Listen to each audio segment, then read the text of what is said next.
Mon métier l'obligeant, j'ai fait beaucoup de voyages. Le voyage doit naturellement me paraître comme quelque chose d'ordinaire. Mais cette fois-ci, je ressens quelque chose de tout à fait différent. Un mélange d'angoisse et d'enthousiasme. Tout comme un cadeau que ton ami, pour en donner plus de piment, l'a caché dans plusieurs boîtes imbriquées et tu dois les ouvrir les unes après les autres pour retrouver le cadeau dans la dernière boîte. Mon angoisse s'explique en grande partie par le fait que mon épouse et mon enfant m'accompagnent dans ce voyage et que notre séjour dans le pays de destination semble être long, sans parler des conditions dues à la pandémie, mêlées avec des mesures rigoureuses adoptées dans le monde entier pour ralentir sa propagation.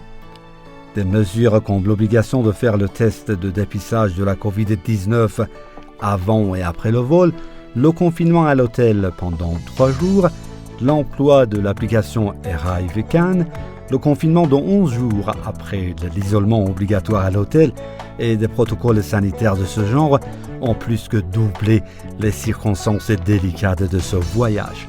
Toutefois, il faut s'y adapter.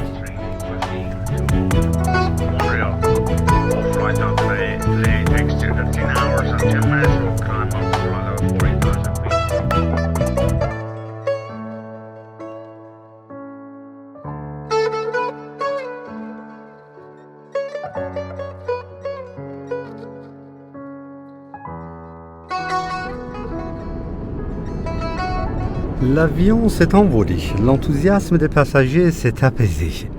Chacun s'occupe à sa manière. Mon épouse continue toujours d'améliorer sa langue étrangère. Mon fils paraît être noyé dans cette fantaisie enfantine. Et les autres passagers rencontrent leur réalité présente.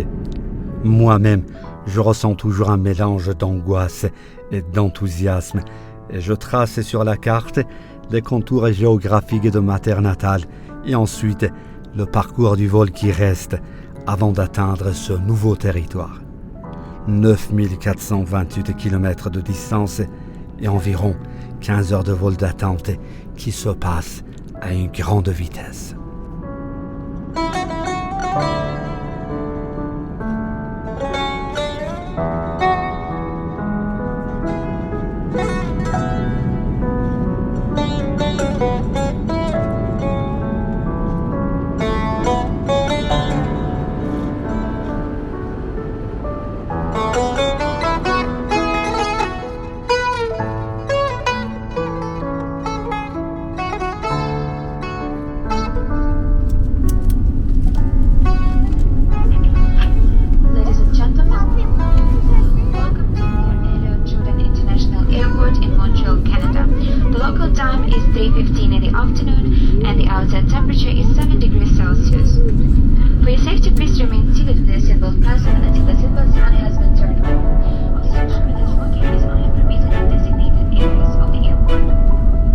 Canada, le pays de l'érable. Nous y sommes finalement.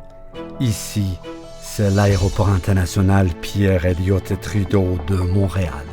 Contrairement à ce que j'attendais, il était impossible de filmer le bureau de l'immigration de l'aéroport, car je n'en avais pas l'autorisation et de plus, je devais répondre aux questions de l'officier de l'immigration et je n'avais pas de temps de filmer. Une fois nos valises récupérées, nous sommes passés au test de dépistage de la COVID-19 à l'aéroport, un processus plus simple que je m'attendais, plus simple, plus ordonné et plus rapide.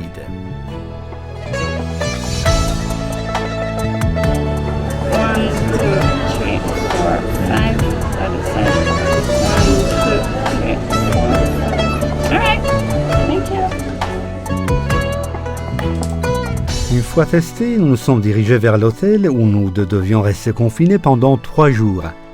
À la sortie de l'aéroport, une horde de taxis nous attendait pour nous déposer à l'hôtel de confinement.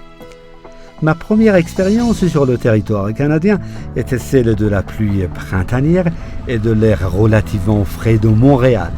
Il y faisait plusieurs degrés plus froid qu'à Téhéran. Après avoir traversé les autoroutes et les avenues larges et longues, nous sommes arrivés finalement à l'hôtel que nous avions réservé à l'avance pour passer notre période de confinement. Personne ne nous a aidés à porter nos valises dans la chambre, car conformément au protocole dû à la COVID-19, les porteurs n'étaient pas autorisés à le faire.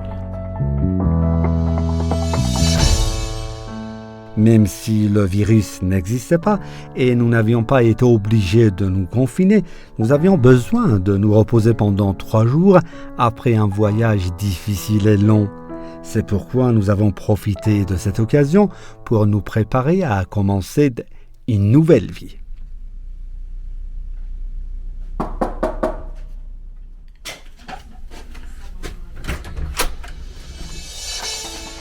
Nos repas commandés étaient déposés tous les jours devant la porte de notre chambre par les employés de l'hôtel. Durant ces 3 jours, nous étions autorisés à prendre l'air plusieurs fois dans les limites de l'hôtel pendant 15 minutes. Suite à l'annonce des résultats négatifs de nos tests de dépistage, nous avons quitté l'hôtel à destination de la maison que nous avions louée pour y passer notre période de quarantaine.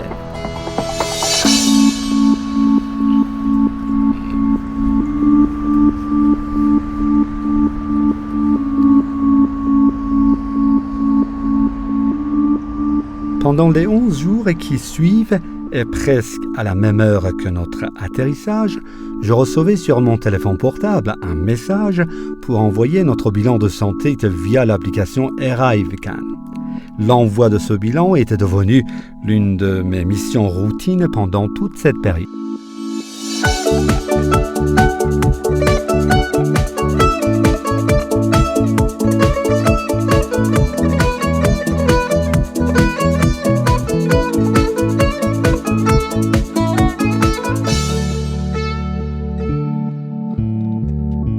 Mais l'étape la plus difficile de cette rude épreuve consistait à effectuer le test de dépistage de la COVID-19 à domicile.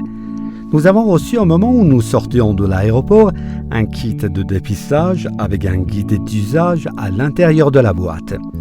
Au 10e jour de notre quarantaine, nous devrions nous inscrire sur un site web pour effectuer nous-mêmes et sous les yeux perçants d'un expert de la santé le test de dépistage de la COVID-19 avant de mettre les échantillons dans la boîte et de les envoyer par la poste au laboratoire.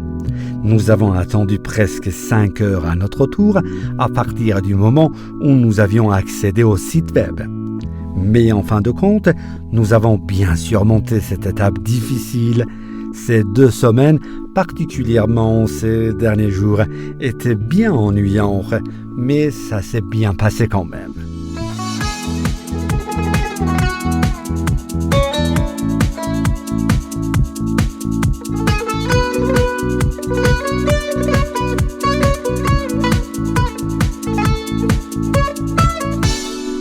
Le voyage au pays de l'érable va se poursuivre et dans les prochains épisodes, nous allons éprouver pas à pas la vie au Canada.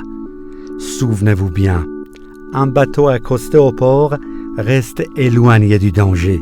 Cependant, sa place n'est pas au port, mais au bon milieu des mers.